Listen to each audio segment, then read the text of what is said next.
What's going on, guys? In today's episode we're going to be talking about one of the more forgotten action figure lines of the 1990s as I share with you my growing collection of Cadillacs and Dinosaurs, which, if I'm honest, has kind of come about unintentionally, and I'm curious to see if anybody can relate.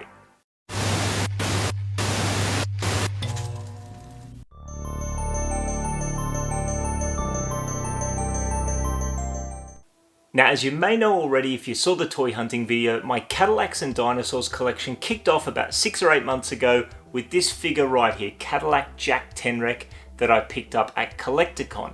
Now, if you follow the channel, you know that I got a lot of love for the powerhouse toy lines of my childhood. I'm talking vintage TMNT, WWF Hasbro figures, Ken as Real Ghostbusters, but I've also got an eye for the weird and the wacky, and this was a toy line that I'd never seen before in the flesh. And so when I saw this figure at the Toytacula stall at Collecticon, I just had to pick it up. And to be perfectly honest, if my Cadillacs and Dinosaurs collection started and ended with this one figure, I would have been okay with that, because this is Cadillac Jack Tenrec. He's the main protagonist, the main hero. He's the leader of the good guys, the mechanics, the enemy of the poachers. And at least as far as the human figures go, if you want one figure, this is the one you want. He's very much representative of the Cadillacs and Dinosaurs line, at least from the perspective of the humans. As I said, he's got awesome weapons. He's got his Nitro Express missile launcher with his projectiles, and the mid-90s is approaching at this point, so it's all about spring-loaded weapons. And you know, when I first picked up this figure, aside from the figure itself, one thing that jumped out at me is if you look at the dinos on the cross-cell on the back, they're quite obvious reuses of Dino Riders molds, another Tyco line. And when I first picked this up, knowing very little about Cadillacs and Dinosaurs, I speculated that Cadillacs and Dinosaurs was probably just a creation of Tyco to capitalize on all the Jurassic Park hype. I imagine that Tyco probably said, hey listen, dinos are all the rage, let's dust off those Dino Riders molds. Hey, you know what else is cool? Cadillacs. Think the Ecto-1 and the TMNT Foot Cruiser, and Cadillacs and Dinosaurs were born. But it turns out that the concept actually predates the action figures by many years. The characters, the concept first appeared in comic books as far back as 1986, I think. There was a Cadillacs and Dinosaurs role-playing game in 1991 before the arcade game popularized the franchise, and then we had the animated series and the toys. So yeah, the Cadillacs and Dinosaurs does predate the toys by quite a bit, as it happens.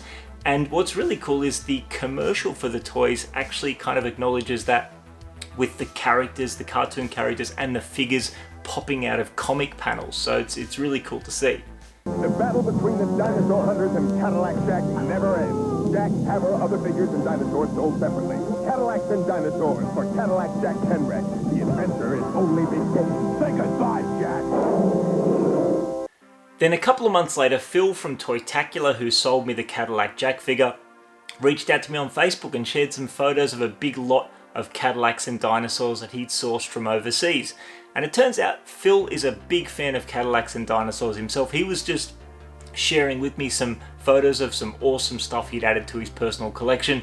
I misunderstood. I thought he was offering them up for sale. I apologize, because the last thing I'm ever trying to do is raid someone's personal collection. But Phil, being the absolute legend that he is, offered up a couple for sale, and I'm super grateful for that. And the first of those two figures is this one right here, Hammer Terhune, the lead evil poacher. And this was a figure that I was especially keen to get, because this is the top dog of the poachers, the main bad guy, and the arch nemesis of Cadillac Jack. And I thought it would be really cool to have the main good guy and the main bad guy displayed together. And this Hammer Terhune figure is awesome. Hammer is ridiculously jacked. He's got the camouflage stripes, he's got the blonde mullet, the tactical face paint, looking like Dolph Lundgren in Red Scorpion, but with that blonde mullet from Masters of the Universe. And Hammer has awesome weapons. He's got the spring-loaded Hammer Slammer, and he's got this awesome chain link foothold dino trap for, according to the bio on the card back, killing dinosaurs. Ruthless. I want you terminated. Ah! And then we have the other carded figure that I'm even happier to get my hands on, because now we're getting into the dinos with Hermes the Deinonychus. And like I mentioned earlier, a very obvious reuse of a Dino Riders mold with this Deinonychus. And not just the mold, I'm pretty sure the paint deco and the dino kicking action feature with the button in the back, I'm pretty sure that's a direct reuse from Dino Riders. And it's kind of jarring to see because when you look at the card back and you look at the human figures, this is very much a 90s toy line. But that Deinonychus is definitely an 80s sculpt, and it's a bit of a kind of contrast there. The cool thing about this is Hermes is not just a miscellaneous dinosaur, he is significant in the world of Cadillacs and dinosaurs, as Hermes was raised by Jack after Hammer Terhune killed Hermes' mum. So Hermes is like Jack's watchdog. He looks over Jack, his compound, and his crew of mechanics. So not just a miscellaneous dinosaur, very much a central character in the line. And Hermes is armed with razorback spiked armor, which is pretty cool. And as far as I can tell, these are new armor pieces, these are new molds. I don't believe they're reuses from the Dino Riders line. So kudos to Tyco for at least giving us some fresh armor. But the point that I didn't mention earlier that kind of spins me out about this is obviously the Dino Riders Deinonychus at the same scale, but the human figures in Cadillacs and Dinosaurs are so much bigger than the Dino Riders human figures or alien figures. So definitely very jarring, very weird on multiple levels, but still very, very cool to have Hermes the Deinonychus in the collection. To head that way, something makes it turn back. Oh, no, you don't. Not this time. You know very well what you did in here yesterday. Now you march right back outside, and you don't come back inside until you understand the difference between inside and outside. It's okay, Ambassador. That's just Hermes. So at this point in time, I've got the leader of the good guys, the leader of the bad guys, and the main dinosaur all mint on card. So I'm pretty happy with that as far as a representation of the Cadillacs and Dinosaurs toy line in my collection. But then if you saw my Melbourne toy hunt video, you'll know that I picked up from Lobo's Collectibles the complete in-box Kentrosaurus, and this was just an opportunity to get one of the larger dinosaurs complete and with the box that I just couldn't turn down. I was really happy to find the complete in-box Kentrosaurus at Lobo's Collectibles. And here we have it, guys. So once again, it is a direct reuse of the Kentrosaurus mold from Dino Riders in the 80s. I can't say for certain if it's the same color scheme because I haven't seen the Dino Riders Kentrosaurus up close before, but one major difference is the weaponry and the armor is way more basic than the Dino Riders line. The Dino Riders Kentrosaurus had lots of pieces going on, some metallic color, different weaponry, whereas going from the 80s to the 90s with the Cadillacs and Dinosaurs line, we've got a, ironically, way more primitive hammer weapon with this harnessed belly strap, and very much a nod to Dino Riders with the little brain box accessory here. So this is complete and I'm really happy to have it, but it's really interesting that Tyco take a far more intricate incarnation of the armor and weaponry on the Kentrosaurus, and in the next decade simplify it a lot with the Cadillacs and Dinosaurs version of the Kentrosaurus. And unlike Hermes, at least as far as the box is concerned, the Kentrosaurus doesn't seem to have a name, so I don't know if it represents a specific kind of character, a dinosaur character in the animated series, or if it's just a miscellaneous wrecking machine. If you happen to know, definitely let me know in the comments. Baby Wahochucks. Where there's babies, there's usually a mother! And then a couple of months ago, Phil from Toytacula was running a Facebook auction. And on that note, definitely jump on the Toytacula Facebook group if you're a toy collector in Australia and you've not already done it. It's a fantastic group. So big shout out to Toytacula and their Facebook group. Go check it out. But Phil was running a Facebook auction and he put up a couple more carded Cadillacs and Dinosaurs figures at a really good price. Unfortunately, I wasn't around at the time. But fortunately, I've got good mates, and my mate Dean from Totally Tailored Retro Hunters on Instagram, he scooped them up and he offered them up to me later on, and I couldn't turn down the opportunity to keep adding to the collection again. Like I mentioned in the intro, these have kind of come to me for the most part, but I'm very grateful and appreciative and stoked to have them in the collection.